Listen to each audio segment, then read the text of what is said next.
bonsoir peuple de Dieu. Nous sommes dans la joie de vous retrouver ce soir dans votre émission jusqu'à la fin avec Jésus-Christ de ce lundi 25 juillet 2018. Que Dieu vous bénisse abondamment. Nous sommes sur ces plateaux de EPV Télévision et nous vous souhaitons vraiment le bienvenu dans cette émission. Et c'est votre servante Nadine Efwanga. Cette émission est réalisée par le pasteur Constant et je ne suis pas toute seule sur ces plateaux, mais avant, partagez l'émission, invitez un maximum de gens à nous suivre et je salue Pasteur Massamba. Bonsoir Pasteur Massamba. Bonsoir Maman Nadine, bonsoir à tous les enfants de Dieu. Nous sommes mercredi Maman Nadine. Nous sommes mercredi évidemment. Parce que c'est du lundi. Mercredi. Ok. Nous sommes mercredi. Mercredi 25 juillet. Que le nom de Dieu soit béni. Topessimino Bambote, Bino Nyonso. Vous allez qu'on biso partout dans la République démocratique du Congo. Pas union sobandeko, ba diaspora congolaise. Vous allez Nzambe alika kobate la bino. Kimia ezala kat na banda kuna bino. Yesu azali ndenge moko lelo lobi pe libela na libela. Ye mutu azali ko sangisa biso. Mikolo na mokolo pe tuzali ko zela ko zonga na ye. Boyebi ke bana na Nzambe biso awa en France tozana été moi eza makasi ba manadina donc là ti na mode été ndenge bana kili balbaka bino kuna été ba pesa bino ya libela même bozana saison sèche elanga kuna maison omona kaka été biso ape nande moi eza ko beta makasi to pesi Nzambe oya salaki nyonso tout ce que Dieu a créé était bon. Maman Nadine Bana Nzambe ndenge boto mesana na émission na biso jusqu'à la fin avec Jésus-Christ au nyon sandimi Yesu Masi ya kende tina suka meme kulus noti na suka pasi bisengo kende tina suka mais awa na émission na biso boyebi ki to na mwa masolo na biso to betaka o ya actualité Maman Nadine eza ya koyinda bana na Nzambe za ya koyinda. Merci Maman Nadine za ya koyinda wapi eyini na mboka ya Macron na Champs-Élysées oyo abatami alekio mayele Pasteur Massamba tika songi oza partout bon eloko sikona linga ko ne yango wana Maman Nadine biso olobi ke na za partout te bo siko Nzambe pe no soboke na mokili mobimba bote ya sang malamu bo siko moni ba eloko sala ngai pasi tango yoki Champs-Élysées yo bangi non mais même na dit tozana mokilo ya 7 ah bon po ba biso ba ko non tozana mokilo ya 7 mais non soko moni ko za motali kolo yo kende na ko kutana ba Gabriel kuna kendo sola na bango biso tozana awa na se mais tozali ko tamla ndenge Nzambe alingi on za actualité yango toza ko lobela Maman Nadine bana Nzambe to kembangu na mokili ya Macron kuna à peine ko sepela na coupe du monde wa Maman Nadine yango na bi oya batami alekio mayele omoni likambo uto kwa na France bazo lobela ça fait 2 semaines likambo ezako kwa libiso awa likambo tata mo babengi Benalla mwana elenge tata te melenge parce que apparemment quand tu le vois on croyait que moi je croyais que peut-être il a 45 ans mais azani mwana 26 ans moi si moi na 26 ans nga sekata mukolo donc au moins abi wa batami au moins Maman Nadine mokili oyo eza malamu te ennemi a mutu azala kaka mutu comment se fait-il tout au sepela moi mokie awa coupe du monde et tout d'un coup waouh Likamba Benalla et puis mais qui est ce jeune homme Benalla nani ko konvena kuna mulaim na ite mais Maman Likambuke azali jeune homme abotami le 8 septembre 91 na Évreux bon originaire ba misu ba biaza originaire ya Maroc ba misusu azasoki nani mais Maman Likambuke elenge mobali wana asala kaipa ya président Nabiso Macron président mboka oyo makwa sala kakuna bon na ba recherche na landi na banquête na sali bon bazo ko reprocher ye alata ki brassard ya ba policier en plus tant ko reprocher abeta ki mutu mais na banquête na landi c'est no ba analyste ba bi ezaki ngo mabete à la place azalaki mais Maman Likambu il fallait pas oser ko beta mutu mais siko on n'est pas la bi que oya batami alekio na mayele ce qui veut dire que bandeko même na kata musala Nzambe to kebaka au moni Likambu le 1er mai batiki coupe du monde si là batiki na to gagner siko ba keili Macron objectif est que la ba gagner coupe du monde et Matisse bon oui bah merci Maman Nadine merci yo penzo aussi donc Macron siko na niveau ba voix il faut amata il faut vraiment mata ba il faut ba casser ba koti siko na likambo wana ozomona mais tant ba koti na likambo Maman Nadine to ko landi penza ba piéger qui soko landi ba piège qui yango monique bandeko tant on a fait na hôtel soko ndo landa information ya mboka soko landa ba makambo so le kana ba mboko oyo tant on a talinga bi tokeba même na ngomba na biso makambo ekoma bangomba na biso ba miso mona batami na lingomba saka po piéger yo serviteur de Dieu ti okwe ya likambo komona les mecs en question Benalla a comment le bakeba lobi ke Benalla est abasourdi donc azondi matin en plaire wa makambo maman après coupe du monde ministre intérieur bazo sambisa na commission le chef de police azo samba yango pour ça quoi Macron moni penake non to komi na suka ba bi non les responsables c'est moi ayoute le bango c'est moi ngamutu na asime makambo ngamu na cheki tout baza ko kende malembe tala situation ozomona ke ennemi ya mutu azala kaka musikate ennemi no aza musikate azaka ka pembeni na yo kweya na maboko ya ba français omona makambo apiso ko landi kombo Benalla Benalla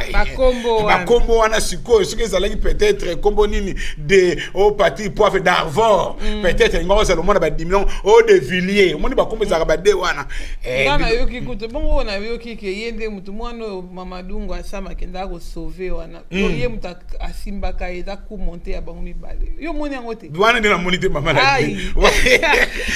za na yo na information ezaki ku monter donc ça qui ngwana pour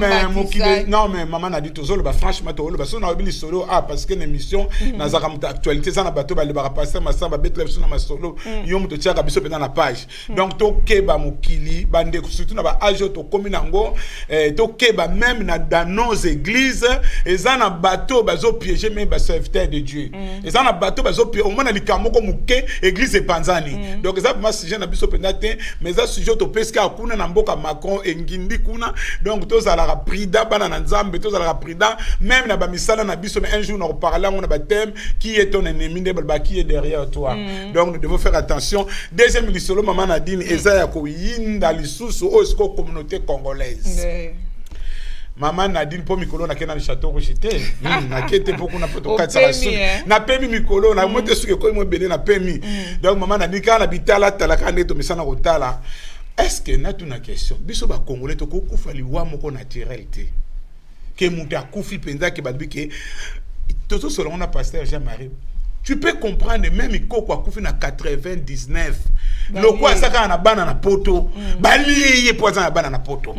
maman na dit kaka na bitala tala donc ezaya mikolo yango bazo betela kaka lisolo baliye po à côté qui m'a lupangu baliye po aza musicien ya wera baliye po itaza soki nani ba sikoyo ba prophète wa lukuta o naza ko telemela ka mikolo mingi lokola musicien o soki pe musicien en tout cas franchement je connais pas ce jeune homme muto soki papa o ADT na yebi en tout cas franchement première fois na yo ka kombo et puis na koti kirie ya ko yeba mais souci na ngesa lika ke comment les Congolais n'arrivent pas à accepter la mort donc batu nyoso ba kufaka balia ka bango basala ka nini siko ba prophète wa malheur on a le malheur ba teyo alukuta ba kokota kaka bazana ba préviter bazana ba préviter ko ba lié po za ki na kumilia musique ba lié po nani biso ba passer to kufa ba lié entre bango na bango ba passer ba bomanaka entre bango na bango ba passer ba oti na poison pourquoi toujours comment pourquoi congolais aza ko accepter liwa te parce que nzambe mutachaka liwa nzambe achaka liwa oya ko kufa na mukolo isa simba kinini l'arche de l'alliance akufa ki to mone belé ba liwa nzambe mutachango c'est vrai na monde spirituel makambo ezale belé oto yebi mais liwa mutu na mutu nzambe acha mukolo na ye baba masamba baza pe na raison babi mutu fa koma mo mukolo ti non mais mutako mwana mukolo mwana David akufakika te wana de biso batolo bango mwana David akufakika na David a payé qui masumu mais masumu tata na donc ça veut dire qu'il y a toujours une cause pour la mort il y a une cause pour la mort mais il y a une cause normale au penzamba tia que mutu fa zonga na mabele vouloir ou pas momoni pour malu que eloko ça na passe biso ba batei motei moka lo bakatango nyonso wa apesa ka ba prophétie na lukuta oyo kana lo bakina bino bako kufa bango nyonso et puis eloko mususu comme très dangereux on a vraiment ma B ezala papa na biso Roger Baka kuna na Congo ezala ba misusu Roger Baka ko mikolo yenda ko mi prophète akopesa ya baliwa na yebisi bino mikolo lokola lobaki mama moko akufa prophétesse mama ndenge akufi mikolo Roger Baka lalité arrive aux États-Unis. Oh mais non mais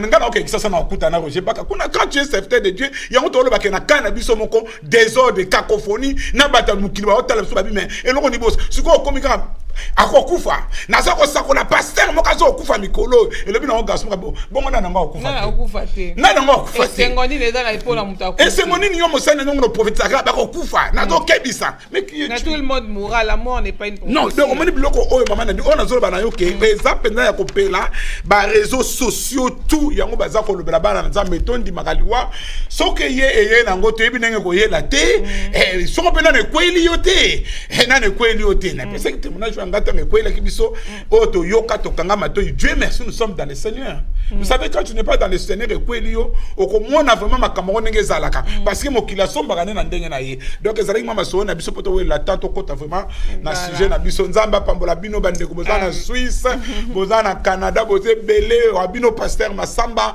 to bandi thème na biso o to bandaki vraiment les souffrances des hommes de Dieu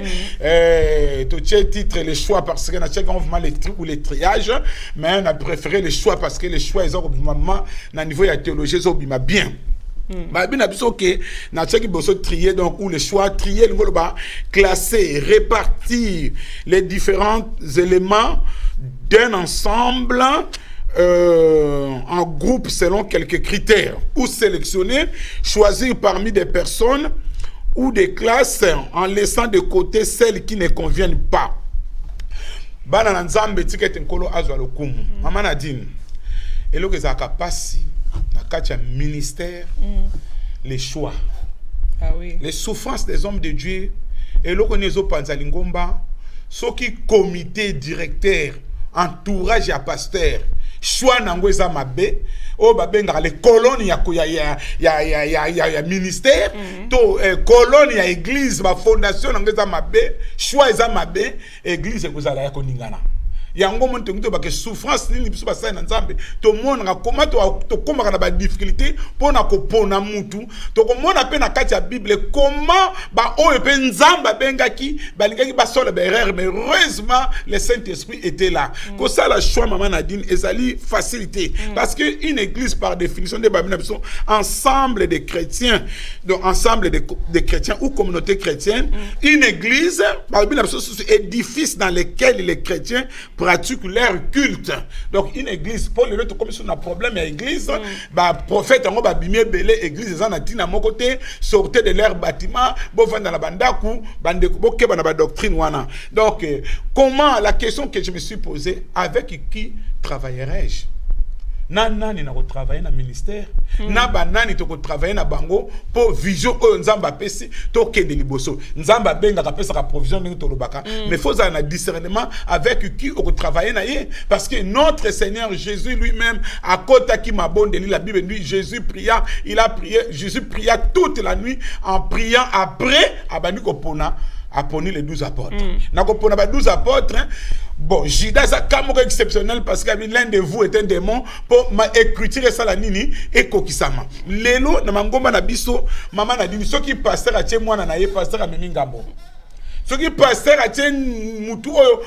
parce que moi et ma maison nous servirons l'Éternel. Ceux qui banana nous bazak oyemba, il y a pas de problème, nous sommes contents. Mais ceux qui moi na bandika na sacerdoce to ko tambu sa programme, oh pasteur a sali choix mabe et cause la penzamba bengi mwana. Choix nini o na ko travailler, ba choix nini na ko sala et puis ba nani na ko travailler na bango. To ali ko ta la premier choix, premier exemple na Bible, exemple les belé, mais to zoom avec quelques exemples o e ko sunga biso, bande ko besoin na biso en direct so ko intervenir, baba qui passer au conseil au numéro te so numéro ba mona babi parce que toi on a plutôt intervenir mais to mona numéro T. Donc to bandi premier choix o esala ki mwa mobulu acte 6 to tanga on mettre tanga tanga on bank pour to ne va na mama likambo acte 6 chapitre 6 verset 3 à 6. C'est pourquoi frères,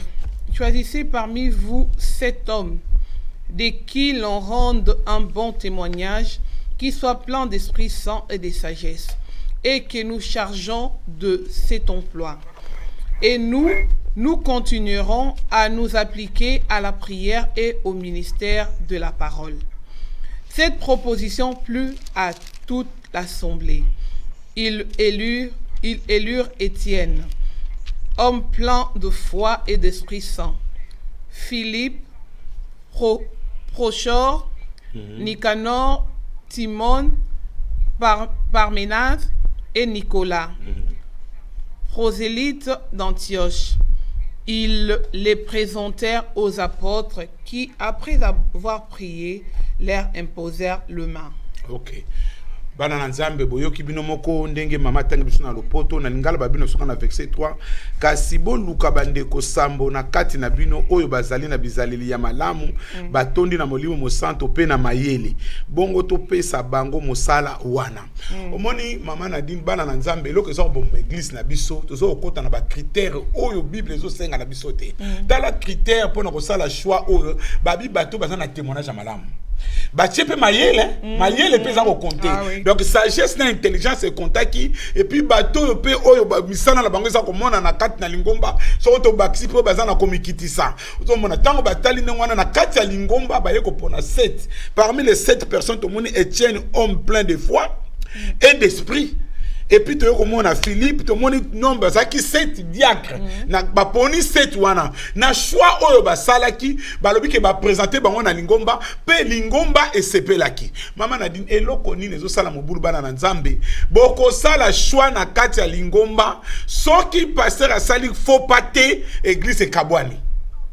Soki pasteur asali faux pâté église kabwani. Ya komona ba misusu ba poni bango, il faut qu'on présenter bango na lingomba. Mais ce que je déplore, on a mon akamabe, boko pona mutu musu sayibi ke mutu wana za na témoignage mabe. Olia loba alobite.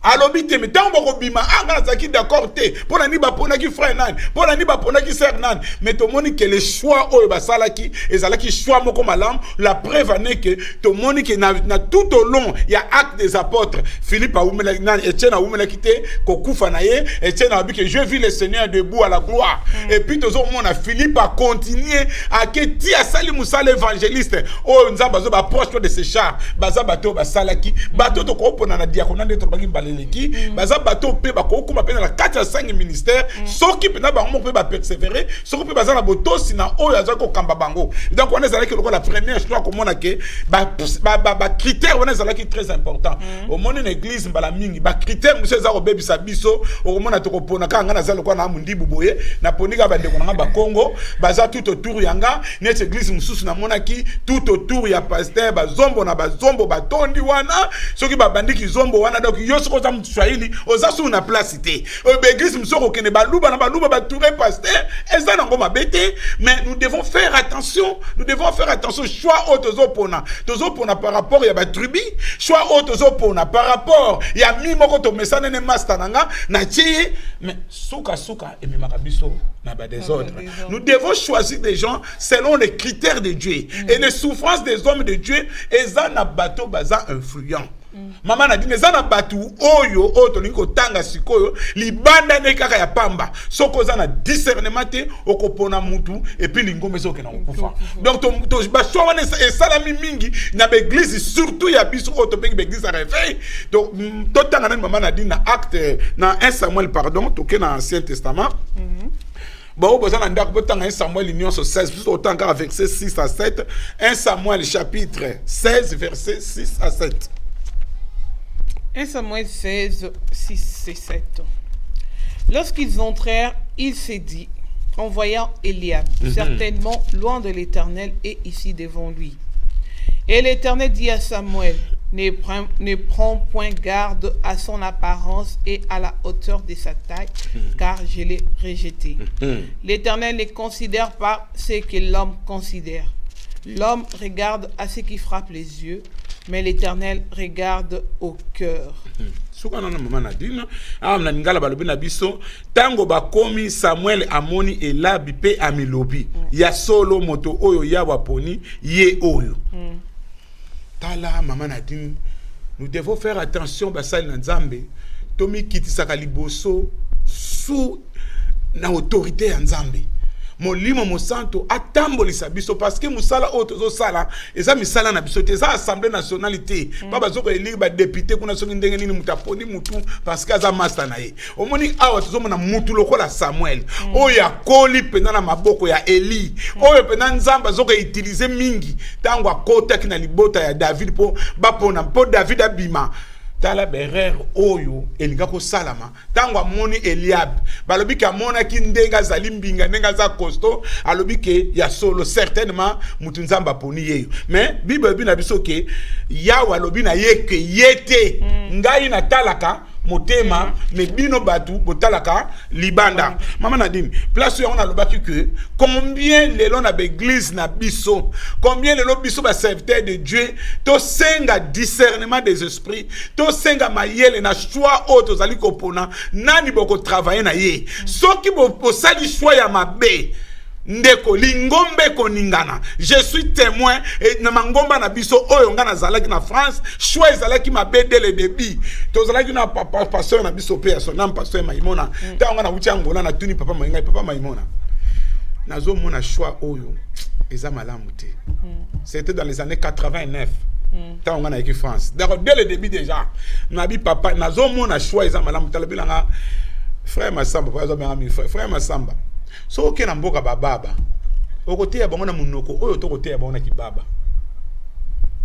mama na kuma na gabi mais so na kina mboka bababa na kote ya bango na munoko bababa bien sûr gabi oui lokola na bandeki na bababa na sanga na bababa na travailler na bababa lokola bino batu bolobaka boye siko bolexa bango koloba donc a même nga siko na qu'est-ce que c'est parce que na mona que déjà choix musu c'est ça qui malamu te parce qu'il y avait un choix na peu exemple il y avait un homme de Dieu na zo peut exemple on va vivre hein c'est vrai ba biso ba mona on m'a bé passé Massamba pourquoi tu parles comme ça à la télé mais ça exemple oyo esunga vous savez que passer Massamba za mutu direct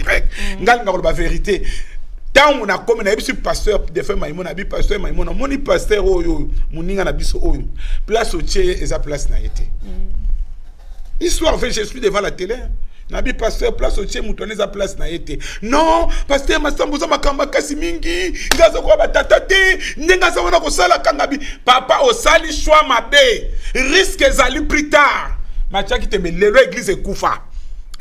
donc ekufa exact bona ye mutu bachaki pona ye mutu bachaki pona ye mutu pasteur wana il est là aujourd'hui n'est plus pasteur azaka ka ba comment yenga église kangama ye moko pasteur na komona bia papa na sala ke renga na yebisa kiyo ba pona ka mutu pona sentiment te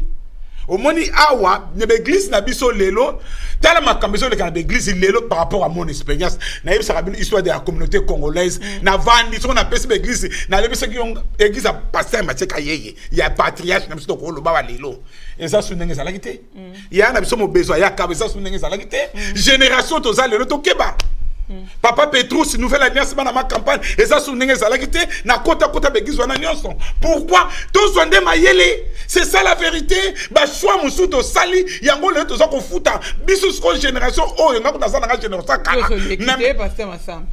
yo génération solide ya na le na ba génération pour ba o bazo ya lelo parce que surtout yeba na kité to ba komo yebanga siko ba omona o na za muta kala na zo ko kebisa lelo o bazo ya lelo komo na to leki ba o na tangi ba kombo mais qu'est-ce que monsieur c'est ba 400 500 mais si on continue on ekufi na likola choix ya mutu moko une prophétesse abomi lingomba lelo na église na biso choix ba serviteur de Dieu to lukelongi na Nzambe nani oyo Nzamba bengi nani oyo kozala pembe na kokipe intercession nani oyo komona te pour mutana zel ezala batu mususu Paul azol ba Timothée keba mabe mona na kasima moi aussi j'ai commis des erreurs en tant que serviteur de Dieu le pesinga mayele ezala batu mususu mabe mona na kasima. Comment tu peux expliquer un responsable, surtout un chef d'entreprise, Azana débat bon na katanda kwa Nzambe, mais il est ancien de l'église. Il est un chef d'entreprise, pasteur à quoi ça la raté, à quoi foutre à loyer, il y a mon tabimisara chaque fin du mois, au moins on a 1500 APC. Ce qu'on pasteur m'a dit à Neza sous ma castité, parce que mon tapé ça 1500 zawana, Nazana débat bon, Azana diaconesse moko, na moi sinanda kuna katanda kwa Nzambe. Nous devons faire attention. Nous devons faire attention. on a zone l'église monsieur panzana ki awali kolo ya mwana mwasi moko prophétesse tanga bandi ba prophétie na ye ba bazo se plana ye et comme il passait beaucoup contredire il était ti église koufi ti maman Nadine je suis témoin na kutana ndeko mwasi na train ya Ivry Couronne ndeko mwasi et Dieu est merveilleux. Toutes choses concourent de ce qui aime Dieu. Je n'ai pas compris na kenda kanzela wana te na zwaka train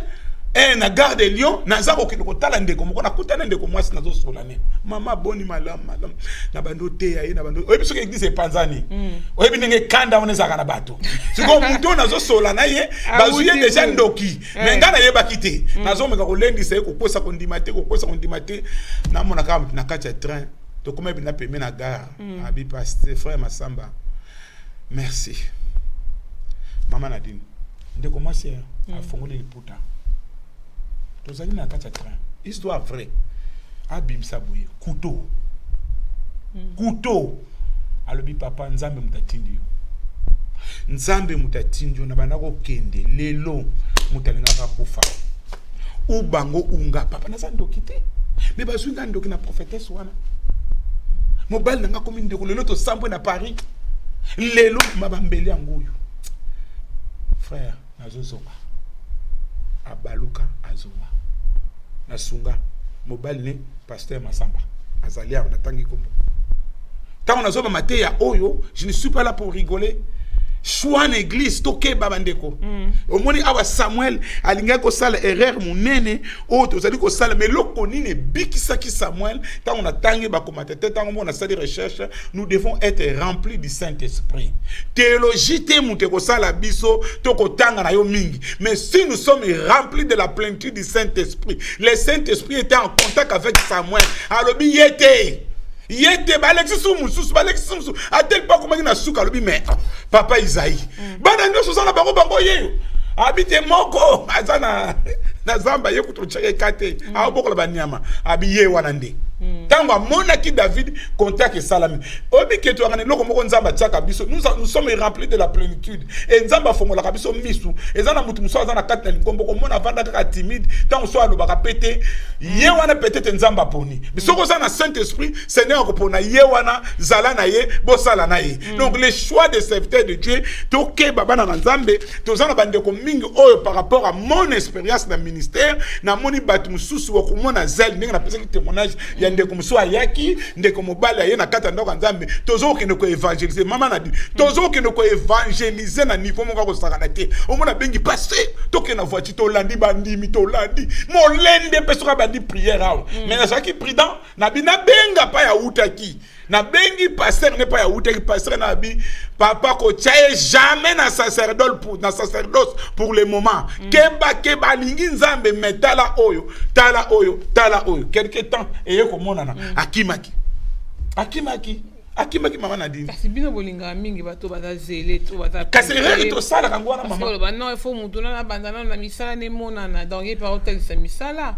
kasi berer o kasto sala kangwana mais siko moni na misala emonana mama Nadine merci toza ko continuer c'est comme si toza y presque na bana ko préparer mateya pour misala ngo emonana faut mutale kana test pour choisir sala mama lamu faut mutale kana test siko mama likambu penza message na biso evani de awa na Juge chapitre 7 mama Nadine au contexte le somme le poton bana na nzambe ozali ko landa biso nzambe apambola bino so pour ko intervenir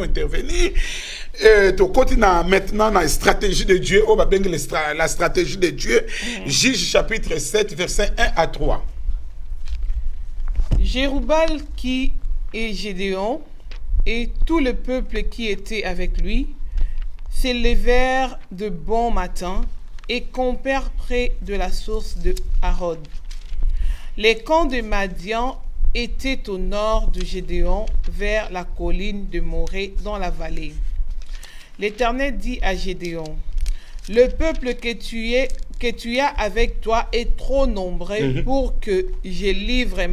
Madian entre ses mains. Il pourrait en tirer gloire contre moi et dire: c'est ma main qui m'a délivré. 3. Publie donc ceci aux oreilles du peuple, que celui qui est craintif et qui a peur de s'en retourner et s'éloigne de la montagne de Gala. 22 000 hommes parmi le peuple s'en retournèrent et il en resta 10 000. Tout en la stratégie de Dieu. Psaume 33:16. Ce n'est pas une grande armée qui sauve le roi, ce n'est pas une grande force qui délivre le roi, mais c'est la présence de Dieu. Donc, comme on a dit, tout en la stratégie de Dieu, un homme de Dieu, Gédéon. Gédéon oyo babengi Jerubal oyo nzamba ponaki pona ko délivrer peuple pona ba bitumba ba délivrer Israël pona ba bitumba na bazalaki combien yazalaki ne sengo na force na batwana nyonso mais nzamba ayebaka mitema nzamba ayebaka qui sont les vrais combattants ya on même na lobaka na ba combattants na biso soko lobio memisu ngambo na lobi nyonso bazo ganga ba combattants baza ba combattants parce que pona kozala combattant il faut yeba géopolitique okozaka combattant to ba combattant combattant donc vous avez combattant vous avez la géopolitique t'as la choix pendant autrement on a vrai combattant on va définir ça on a lingala on va combattre au bêta bateau c'est tout mais quel faut donc ça passe tout comme nous a combattant lingo yé ko la pe ba biloko ba bengi géopolitique ba makambango ndenge za passer ba ko tout même awa na Paris makambo ya armée ndenge za ko yebi kutu même ti mama na litoza na likambo oyo ya komona Gédéon awa bazala ke belé nzambe na nguya na ya talabi Gédéon bato yo bozana bango baza belé, il faut triage et salama choix, il faut salama. Déjà liboso, maman, le premier critère, l'homme de Dieu a l'autorité de parler. Bon, les autres commissions qu'on lobby au même ngambo. Donc on a l'autorité à Koloba. On ne sait bien zapérer, on ne sait bien kokate, apema. J'ai deux à l'oba kiango, balobi na biso ke, maman a dit 22 000, c'est beaucoup. 22 000 balongwe batikali 10 000 mais maintenant nous continuons kotanga na 10 000 batikali continuons sur kotanga le choix de Dieu. L'Éternel dit à Gédéon, le peuple est encore trop nombreux, fais-les descendre vers l'eau et là je t'en ferai le triage, celui dont je te dirai que celui-ci aille avec toi ira avec toi. Et celui dont je te dirai que celui-ci n'aille pas avec toi, n'ira pas avec toi. Gédéon fit descendre le peuple vers l'eau. Et l'Éternel dit à Gédéon, tout ce qui apprend l'eau avec la langue comme lappe le chien, tu les sépareras de tous ceux qui se mettront à genoux à boire. Ceux qui la perdent l'eau en la portant à la bouche avec leurs mains furent au nombre de 300 hommes. Souka non manadi bana nzambo nandi lexi botanga na ndako tala mama ya likambo awa après 10 000 nzamba lobi bazaka ka ebele le loto lingana bekisi batonda c'est bien c'est un succès pour na biso basala nzambe so batse ebele mais zaka te ki soke toninde nzamba zali o eza muke nzamba zate parce que confusion côté place dans les sous nzambe awa skola bi non 10 000 c'est beaucoup il faut sous me mabango test et loko siko na ngina senga na basali na nzambe oyo ngana sala katango nyonso mbala mingi test oyo balobite boke na maya sen on ndako tuna mai ndenge bake comme si ba mai to basani yango moni mama na dini rien de nouveau sous le soleil ceux qui mboka auto et na France ba réussir parce que batanga bible bato batanga bible liboso na biso aba tozana be mission au monde na armée tozo tala be mission pour bazwa bato ba benga ba légion ba légion étrangère pour bazwa bango maman na tala be mission wana na télévision au monde baza ceux qui 5 ça ba otika la tambo suka 15 au monde ba na mindele na ba noir biso on ne so ba kokite kolongola bango maman na à propos ya embauche telaka na bamboche boke na musala bazo koluka batu baza na posa 30 personnes boza au monde attend sur 30 mais au monde attend sur 15 parce que tant que tu as ressources humaines, le directeur des ressources humaines a posé ma question. Question mon bébé ça va quelle est ta motivation ton bébé quelle est ta motivation? Ce qu'on veut se défendre na question on a été bakolongolo mais ce qu'on bimi ozaka mutaliboso na mboko ba raciste na mboko ba lingaka bisoté. Récemment tu as la émission à la télévision na bana 4 mariages pour une ligne de miel. Ozo mona ngote. Bazu mayele oyo ko na Bible. Sur 4 mariages au monde à la télévision, au monde à moko mutabimi. Question pour un champion. Total na Coupe du monde avant bac de Coupe du monde tout le monde nani Dimitri Payet oyo aza réunionnais. Abuka na kit. Des chances à entraîneur à non. Comme il y a beaucoup de gens qui ont posé beaucoup de haute, et ils ont posé pour la Coupe du Monde. Mais si on a l'église, pourquoi tu as appliqué le côté pour toi atteindre? Pourquoi tu as pour la qualité, tu as pour un sentiment? Parce qu'il y a ça bon, parce qu'il y a parce qu'il y a ça bon, parce qu'il s'exprime bien en français, il y a des moutons pour nous. Maman Nadine, au moins, il faut tout ça l'attention. Il faut tout ça l'attention à choix. Au moins, sur 300 personnes, on a délivré. Et gloire, on a nié ce qui n'est pas un Zambie. Gloire, il y a un église qui a rabattu, le lendo et continue à pasteur et continue à battre. Dieu est capable. Il y a des ordres, Nzambe mutakotia des ordres. Tiboko kita, bozongi na makola Nzambe. Parce que toute la gloire, et puis ça mène pas la bisoté, toute la gloire c'est pour l'Éternel. Maman a dit, Nikambo faut ça la attention. Toza na tendance que église ya muke Nzambe azate. Toza na tendance wana. Église ya muke Nzambe azate, ministère soki boza comme full Nzambe. Full Nzambe,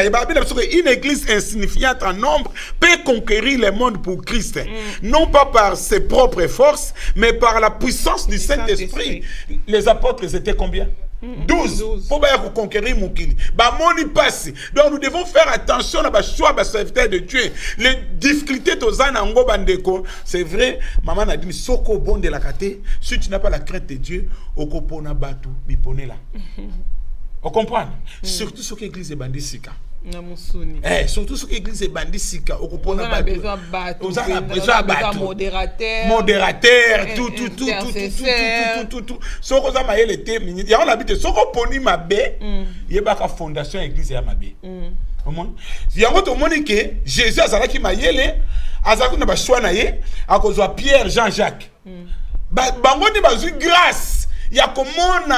transfiguration, bazu grâce à comme on a macambé belé par rapport à Batoma Batumsus. Il y a un apôtre Paul na Galate avec les colonnes de l'église. Avec ma colonne ma kundia lingomba. Ceux qui ont passé le choix ils ont ma bé que ba Jida fait passer na 4.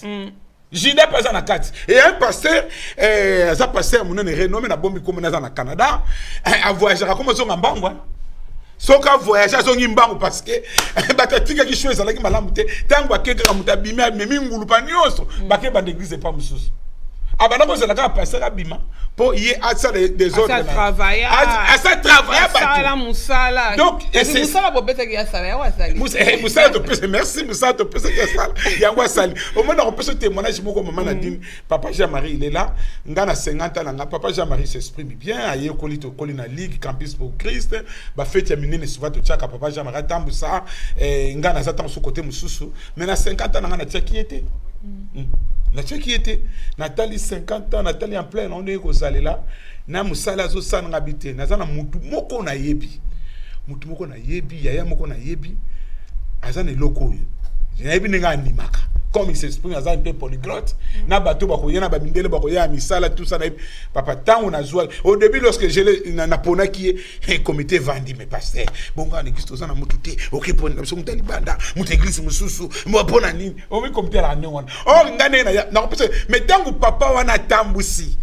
bata misala na so balobi mais qui est cet homme là oh là là bien, il est membre dans ton église. C'est un grand frère.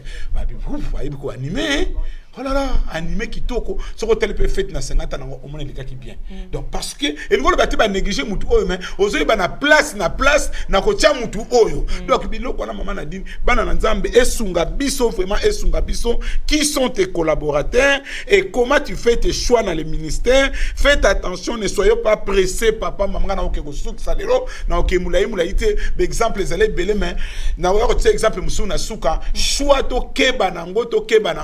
choix ezali ou église ekeli boso ou église telemi ou église koufi tous ça bloc message choix ce que ça manam tous ça ba collaborateur il y a bien au moins na pende église ekei na pese exemple tous ça na papa Jean-Marie je viens ici à la télé nana me makanga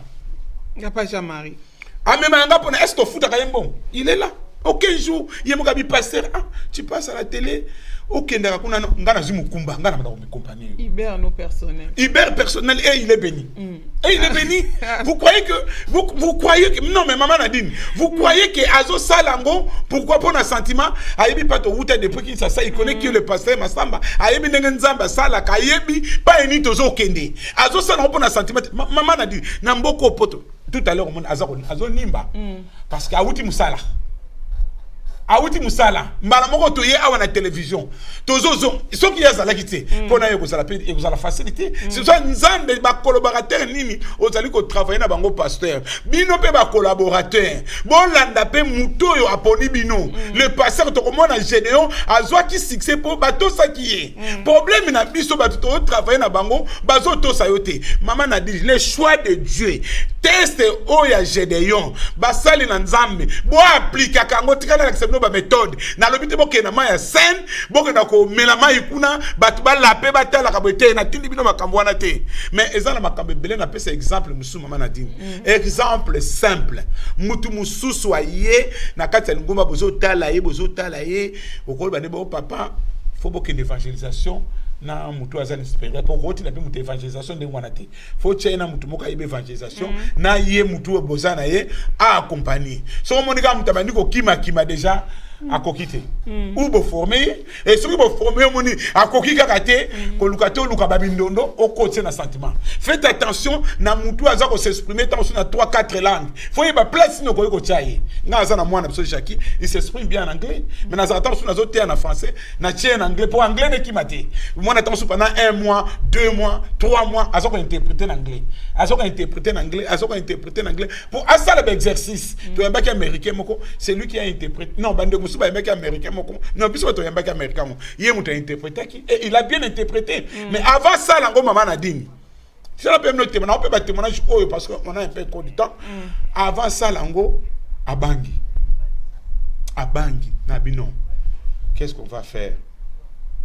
totikala biso ba l'église biso ba l'église ngara ba te siko Jésus Seigneur il y a zo ko interpréter gaba o oh mo so na kebu yo to yekoli l'hôpital américain wana yé maman Nadine a interprété tellement kitoko pasteur wana américain afuka misia tie maboko adoke na misika les choix ni nozana bango ba mama nini ozana bango na kati ya lingomba ndenge na lobaki na lingomba soki diacre azo sala te diacre balongola kaye oya sala ka te ndeko moka bina nga pasteur merci olobaki bien ngabi oui diacre azo sala te ba bito longola mbala moko le ba papa vakambi cha finier ba ba za vite diacre ça vite dia ministère local mais à cause de la vie ce qui a ça na komikisa mais diacre botie wana botie finier eloko moko te nzete bume botite botie sou finier eloko moko te botie sou finier pour la côte eloko moko te et ce qui ba longoli ngolo batike ba bengani en église ba longoli au place on a peut-être pasteur ça là qui choix mabe peut-être place que ça la pas sous temps sous na koyemba temps sous une évangélisation temps sous penza makoko etombolo na likamususu donc ça ba biloko oyo lingomba toza nango vraiment très prudent biso basal na nzambe likambo etali choix mais difficulté on les souffrances des hommes de Dieu maman a dit le choix monsieur ezalaka pasi bozami balé auto moni na acte maman tangla biso poto silisa likambo choix le kwato na tananu acte chapitre 15 oyo komona penza to tanga ngo penza maman a dit acte chapitre 15 to bana na verset 36 choix oyo sala ki mo boulou entre les serviteurs de Dieu. Acte 15, 36. Quelques jours s'écoulèrent après lesquels Paul dit à Barnabas: retournons visiter le frère dans toutes les villes où nous avons annoncé la parole du Seigneur pour voir en quel état ils sont. Barnabas voulait emmener aussi Jean, surnommé Marc. Mais Paul jugea plus convenable de ne pas prendre avec eux celui qui les avait quittés depuis la Pamphylie et qui les avait point accompagnés dans leurs œuvres. Verset 39. Ces dissentiments fit assez vifs pour être cause qu'ils se séparèrent l'un de l'autre. Et Barnabas prenant Marc avec lui, s'embarqua pour l'île de Chypre. Maman nani tala likambo ezalaka pasi oyo pene ezalaka pasi na ministère toza na yo yo lingi oyo me ngai ntango naotala mutu wana nazomona ezosimba te tala likambo ekomonaki bapotre Paul alobi non Barnabas toyokanaka bien nga na yo me likambo Jean-Marc na boyi parce que Jean-Marc makambo asalaki biso akotambola na biso aza digne te ya binoma aza mpe ndefe nanga aza digne aza ndeko nanga na kotika ye te ye mpe aza moponami ye mpe nzambe abengi discussion ebimi discussion wana ezalaki benda bika a tel point bakabwanaki me bakwesaki kondima na bango te bamoni place yaki bakwesaki te parce que awa na bacommentateur balobi na biso c'est 10 sentiments fut assez vif. Des dissentiments naissent parfois entre les croyants qui aiment pourtant le Seigneur et s'aiment également les uns les autres. Quand ces dissentiments ne peuvent être réglés, mieux vaut reconnaître ces désaccords et permettre à Dieu d'accomplir sa volonté dans la vie de tous ceux qui sont concernés dans l'affaire. Les différences d'opinion qui conduisent à une séparation, comme dans le cas de Paul et de Barnabas, ne doivent jamais être accompagnés d'amertume et d'hostilité. Barnabas et Paul ont continué de travailler pour Dieu avec sa bénédiction et la manifestation de sa grâce. Mais tout le monde a souka na Timothée, Paul a zaki na posa ya Marc. Au moment il kamne ko ya na ministère, kana limbo la place au malam parce que et tia kabiso kokoso. O bokabona kabino na bino. La Bible nous dit sur deux personnes bazo yo kanate. Bakabwana. Au moment na ministère na ko pesa exemple moko na ko pesa exemple biso vivre bandeko na ministère soki eza na moto mikiti so lobi ndenge nyonso lobi ndenge o utiliser pena ba nyonso o to lobi nyonso penza o le fruit de l'esprit o soki nini o utiliser ba méthode tout o monde eza ko simba te zwa courage to kabona Abraham na loto ba kabona ki na bango mais boyina na te parce que nzela o leki ko bebisa te peut-être lobby ozongela on les sous ozo comprendre maman Nadine nazo ko loba boye pourquoi na moni église a en France deux pasteurs bazalaki na matata basali plus de 20 ans église était le makaka 20 ans na Paris église était le makaka ezo kenete pourquoi ce quoi linga sala babité to sala boy to sala boy il fallait dès le début bakabwana soki bakabwana ki o ake koto peut-être munda mutainga o s'épanouir côté na ye et peut-être nga ba yokana après ndenge to moni ka ya Paul après ba yako yokana après na Marc moni mama Nadine moi ngana kuta na makambo na kati ngoma na zaka na patience penza patience na vandi na vandi ça peut être sous comité na zo mona clarté même temps na zo prier est-ce que c'est le diable mutalati pour ça la makambo yo tu as comprendre des visions, tu fais l'excès vision. Tu as peut-être dans une erreur. Ozomona biloko o na zolo babandeko esunga bino esunga pe biso Saint-Esprit azali kati ne siku azako lo bana biso nyonso esunga biso na ndenge to aliko travailler na ministère c'est vraiment honteux comment on a basali na nzambe ko swana ko bunda maman Nadine j'avais quel âge na 83 84 à l'époque église Kimbangi c'est là qui est en vogue. Église Kimbangi so kaka ezalaki en vogue na zo bisa mwasi nga mado po na tango na ba video ezalaki te na te kama te moko makasi na le bibo kanga data leto data le lobo kanga ngo après la mort de Diangienda Kimbangi se kokota na mobulo sakanate na baka après la mort de Diangienda Kimbangi se kokota na mobulo mama Nadine non comme un prophète baza ko be anga prophète ezalaki na nangola batu ba be anga prophète mama ya Sylvie Manene maman ya Marie-Thérèse yebe na mta ko be anga prophète de Dieu mais ezalaki ma ministère ta menazaka pe na loko nazaka pe na discernement des esprits na nzamba ça les hommes na ministère mais sikoyo ozo mona lelo mama Nadine na uta ko tala reportage moko maman tu peux croire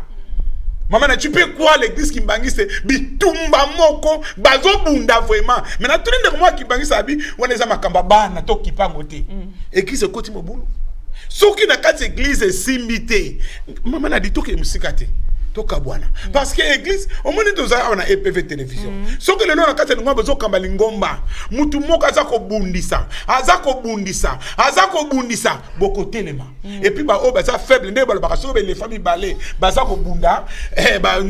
ba titi ndé mutu mona passe ozo mona soki ba les familles ba na kati église bazo bunda ba o baza faible ba kokufa ya ngomoni les choix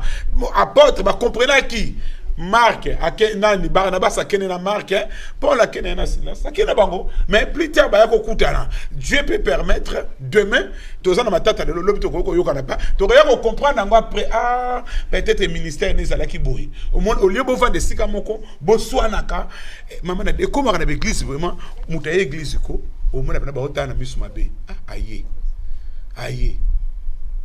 aye tout c'est la casse quoi le bani so ka tombe na bandondo bakabo mitema ba baby donc nous devons faire attention que le Seigneur vraiment puisse nous aider que le Dieu tout-puissant puisse nous aider na biso o tout ça ba sala nzambe na le choix o tout ali ko sala to za la pressé te pour na ko sala choix to kota ka pena na dimension comme notre Seigneur Jésus-Christ lui-même il a passé toute la nuit na mabondeli ko kota na mabondeli pour na ko sala choix kota na prière et puis tant ko ali ko choix o sala choix o nzambe penza alobi na yo o mona pe bambume ko mona na ete mama na dindu kuna soko banga ko na suka donc na ete soko za vraiment merci pasteur Massamba pour un message qui est important na bandeko bazolanda biso koyeba kosala choix surtout bino batbozo kamba mangomba bino batbozo diriger donc ceux qui bosali choix mabe ndenge tuti koloba awa ça veut dire que lingombe ko telema et ko telema kende liboso te dans la bandeko ebele baza kolanda ba sepeli vraiment pourquoi maman Ritkalala on va encourager message oyo ndeko na biso Pevri Songolo zamba pambola yo et les frères Nabiso Pé Rigobert Kunku Nzambe apambola yo Maniema Kwepepe Nzambe apambola bino nyoso tout moni vraiment ba commentaire na bino bozaki très très réactif et tozo continuer na bino émission oyo pour na biso to ko sukalelo oui to ko sukalelo na pokalelo Nzambe azwa lokumu Nzambe batela bino vraiment bokoni ko prier pasteur Massamba a besoin aussi de votre soutien na ba prière na bino bobonde la pepo na ngai bo soutenir na prière musala to sala za musala ya mutute eza musala ya nkolo o ya bengi biso nous sommes là je suis là pour évangéliser pour prêcher la bonne nouvelle pour enseigner kolo aleka vraiment ko pambola bino pour nos frères francophones comme je disais la fois passée si vous voulez me suivre mes messages en français quand on a site entrer dans notre site de la fraternité assemblée évangélique la fraternité vous allez voir des messages en français et il y a mon chef qui me disait au boulot à chaque fois quand je vais au boulot je vais au travail il me dit